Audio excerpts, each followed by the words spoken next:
السلام علیکم، آپ دیکھ رہے ہیں ٹیلنٹ نیوز۔ میں ہوں رمشا شبیر۔ شامل کریں گے نیوز ہیڈ لائنز۔ جتنی مشکلات افغان عوام نے اٹھائیں کسی اور ملک کے عوام نے نہیں اٹھائیں۔ افغانستان کے حالات کی وجہ سے پاکستان نے سب سے زیادہ نقصان اٹھایا۔ وزیر اعظم عمران خان کا OIC وزرائے خارجہ کے اجلاس سے خطاب۔ کہا، افغانستان کا بینکنگ نظام جمود کا شکار ہے۔ دنیا نے افغانستان کی مدد نہ کی تو یہ انسانوں کا پیدا کردہ بہت بڑا بحران ہوگا۔ افغان آبادی غربت کی لکیر سے نیچے آ رہی ہے۔ ہم مہاجرین کے ایک اور سیلاب سے نابرد آزما ہونے کے متحمل نہیں ہو سکتے۔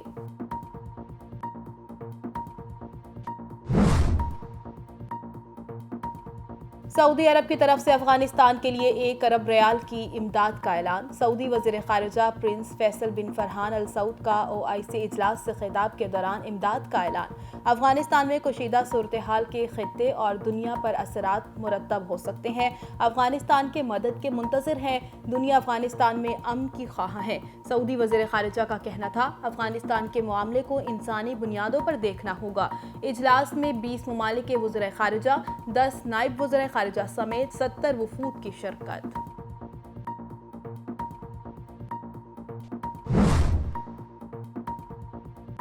افغانستان کی تشویشناک معاشی صورتحال۔ اسلامی تعاون کی تنظیم کا اجلاس۔ افغانستان میں حالات کی بہتری کے لیے 6 نکاتی ایجنڈے پر تبادلہ خیال۔ افغانستان کو انسانی المیے سے بچانے کے لیے امت مسلمہ اپنا کردار ادا کرے۔ وزیر خارجہ شاہ محمود قریشی کا خطاب۔ کہا، افغان عوام کو ادویات اور خوراک کی اشد ضرورت ہے۔ افغانستان کے معاشی حالات عالمی برادری کی توجہ کے طالب ہیں۔ افغان معیشت کے لیے بینکنگ کا نظام فعال کرنا ہوگا۔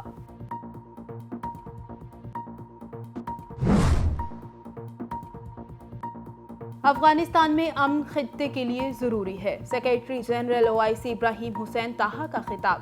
کہا، افغانستان میں امن کے لیے علاقائی اور عالمی تعاون کی ضرورت ہے۔ ترک وزیر خارجہ نے کہا، افغانستان کی صورتحال کے اثرات دیگر ممالک پر بھی مرتب ہوں گے۔ وزیر خارجہ اردن کا کہنا تھا، افغانستان میں انسانی بحران مسلم ممالک کے لیے چیلنج ہے۔ اردن افغانستان کو انسانی بنیادوں پر امداد کی فراہمی کے لیے ہر ممکن کوشش کرے گا۔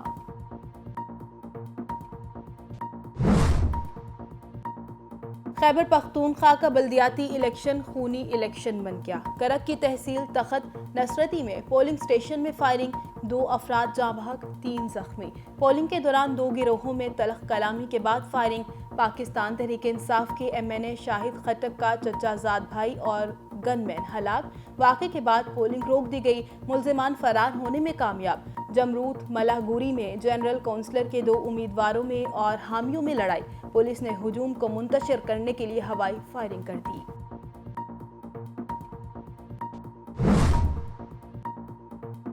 خیبر پختونخوا میں بلدیاتی انتخابات۔ مختلف علاقوں میں بد نظمی اور ہنگامہ آرائی۔ 4 سدہ کے خواتین پولنگ سٹیشن میں پولنگ ایجنٹس میں لڑائی۔ پولنگ کا عمل بند کر دیا گیا۔ صوابی کے گاؤں ادینہ میں خواتین پولنگ سٹیشن پر پولنگ کا عمل تاخیر سے شروع۔ تحصیل چمکنی نیبرہڈ کونسل 45 کے بیلٹ پیپرز نیبرہڈ کونسل 44 کے نکل آئے۔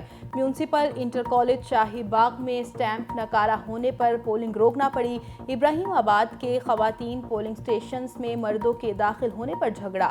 شاہ عالم تحصیل میں ورکروں کی لڑائی پر پولنگ روک دی گئی۔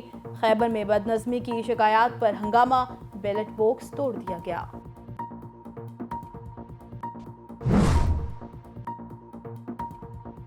افغان شہری 3 ماہ میں واپس افغانستان چلے جائیں۔ وفاقی وزیر اطلاعات فواد چودھری کی افغان شہریوں سے درخواست۔ واپسی کے لیے بارڈر کھول دیں گے۔ یقین دلاتے ہیں کہ پاکستان افغان بھائیوں کی مدد ضرور کرے گا۔ فواد چودھری کی میڈیا سے گفتگو۔ کہا، چاہتے ہیں افغانستان سے متعلق ایک فنڈ قائم ہو جس میں تمام اسلامی ممالک حصہ ڈالیں۔ فنڈ کے ذریعے افغانستان میں انسانی بحران سے نپٹا جا سکے گا۔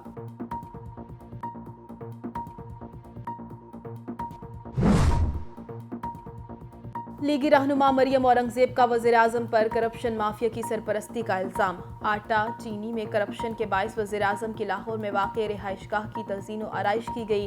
وزیراعظم خود کو آج بھی کنٹینر پر کھڑا سمجھتے ہیں۔ عمران خان 8 سال سے شریف فیملی فوبیا میں مبتلا ہیں۔ دل و دماغ میں سیاسی انتقام کی آگ بجھ ہی نہیں رہی۔ پریس کانفرنس سے خطاب میں کہا، حکمرانوں کی تحقیقات کے لیے نیب کے دروازے بند ہیں۔ Billion tree tsunami, foreign funding case, BRT منصوبے پر کوئی پوچھ گچھ نہیں ہوتی۔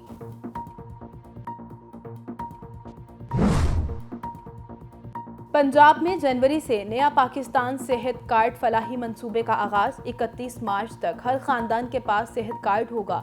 وزیر اعلیٰ عثمان بزدار کہتے ہیں، صحت کا بجٹ 169 ارب سے بڑھا کر 399 ارب روپے کر دیا گیا۔ ڈیرہ غازی خان اور ساہیوال ڈویژن میں صحت کارڈ پہلے ہی تقسیم کیے جا چکے ہیں۔ ہر خاندان کو 10 لاکھ روپے سالانہ مفت علاج کی سہولت میسر ہوگی۔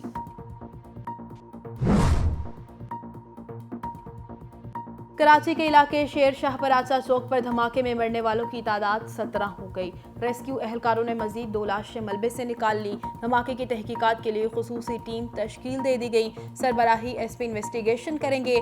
ٹیم ہر پہلو سے دھماکے کی تحقیقات کرے گی۔ دھماکے کا مقدمہ پولیس کی مدیت میں درج۔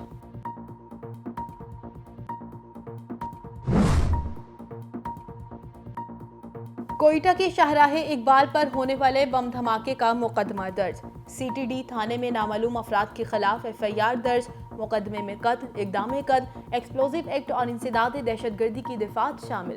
گزشتہ روز دھماکے میں ایک شخص جاں بحق جبکہ 10 افراد زخمی ہو گئے تھے۔ دھماکے سے شاہراہ اقبال پر کھڑی گاڑیوں اور قریبی دکانوں کو بھی نقصان پہنچا تھا۔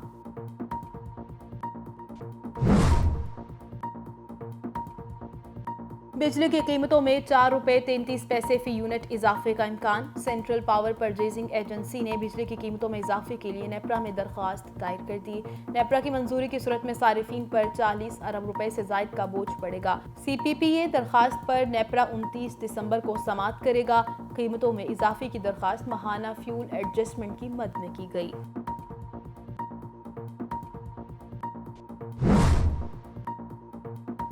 سعودی عرب کا کورونا پابندیوں میں مزید نرمی کا اعلان۔ 12 سال یا اس سے زائد عمر کے غیر ملکی بچوں کو بھی عمرے کی اجازت دے دی۔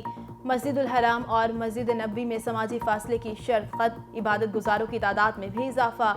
ماسک پہننا بھی لازمی قرار۔ ورلڈ بینک نے پاکستان کے لیے 10 کروڑ 95 لاکھ ڈالر قرض کی منظوری دے دی۔ رقم توانائی کے شعبوں میں ریفارمز اور بہتری کے لیے خرچ ہوگی۔ بجلی انفراسٹرکچر کی تقسیم کے سسٹم میں بہتری کے لیے رقم کا استعمال ہوگا۔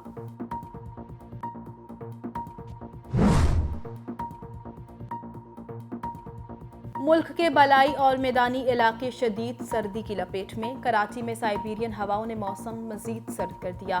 محکمہ موسمیات کے مطابق شہر 20 دسمبر تک سردی کی لپیٹ میں رہے گا۔ شہر قائد میں کم سے کم درجہ حرارت 8 ڈگری ریکارڈ۔ چمن، زیارت، کلات، پشین، قلعہ عبداللہ، سوراب سمیت شمالی بلوچستان میں سردی سے معمولات زندگی متاثر۔ محکمہ موسمیات کے مطابق اگلے 24 گھنٹوں میں سکردو میں درجہ حرارت -14، گلگت، کلات اور کوئٹہ میں -9، دیر اور مالم جبہ -5، اسلام آباد میں -1، پشاور میں 0، لاہور 5 اور کراچی میں 9 ڈگری رہنے کا امکان۔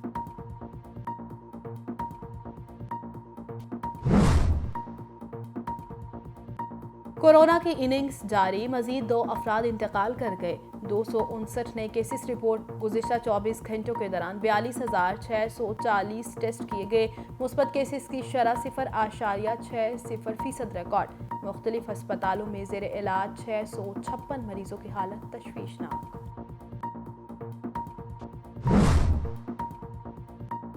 اور پہلا فیفا عرب کپ کا ٹائٹل الجیریا نے جیت لیا۔ فائنل میں تیونس کو 2-0 سے شکست۔ 16 ٹیموں کے ٹورنامنٹ میں میزبان قطر نے تیسری پوزیشن حاصل کی۔ فیفا کے صدر کی میچ میں خصوصی شرکت۔ ہیڈ لائنز آپ جان چکے، اسی کے ساتھ نیوز اسٹوڈیو سے فی الوقت اتنا ہی۔ مزید خبروں اور اپڈیٹس کے لیے دیکھتے رہیے ٹیلن نیوز۔